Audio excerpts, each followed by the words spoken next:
Friends, இன்னைக்கு ஜவ்வரிசி தேங்காய் வச்சு ஒரு லட்டு செய்யலாம். அதுக்கு ஒரு பேன் வச்சாச்சு, அடுப்பு பற்ற வச்சாச்சு. 1 கப்பு ஜவ்வரிசி எடுத்துக்கிறேன். இதை வறுத்துக்கலாம்.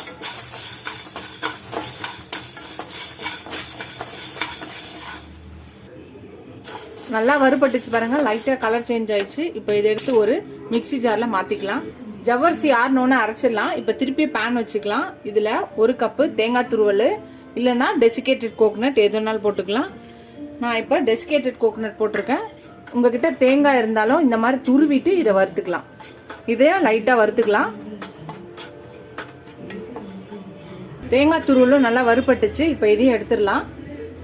ஜவ்வரிசியை தூள் பண்ணி எடுத்துட்டு வந்தாச்சு. இப்போ இதுலேயே தேங்காய் துருவலையும் வறுத்ததை போட்டு ஒரு அடி அடிச்சு எடுத்துட்டு வந்துடலாம். துருவலை போட்டாச்சு. இப்போ இதையும் ஒரு அடி அடிச்சு எடுத்துட்டு வந்துடலாம். இப்போ இது ரெண்டையும் அரைச்சி வச்சாச்சு. இது பக்கம் ஒரு பக்கம் இருக்கட்டும். இப்போ அதே மிக்சி ஜாரில் ஒரு 3/4 கப்பு சர்க்கரை எடுத்துக்கலாம்.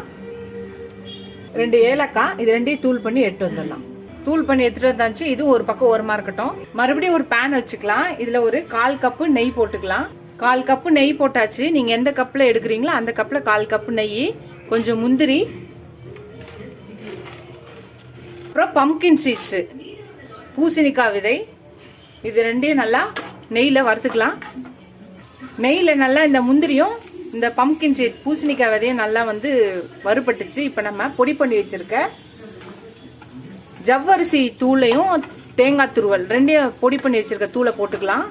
இப்போ 1/2 கப்பு பால் பவுடர் போட்டுக்கலாம்.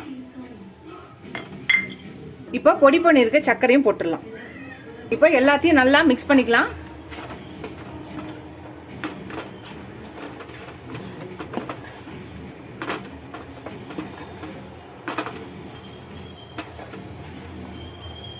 அவ்வளோதான். இதை இறக்கி வச்சு ஆறினோடனே நம்ம லட்டு பிடிக்கலாம்.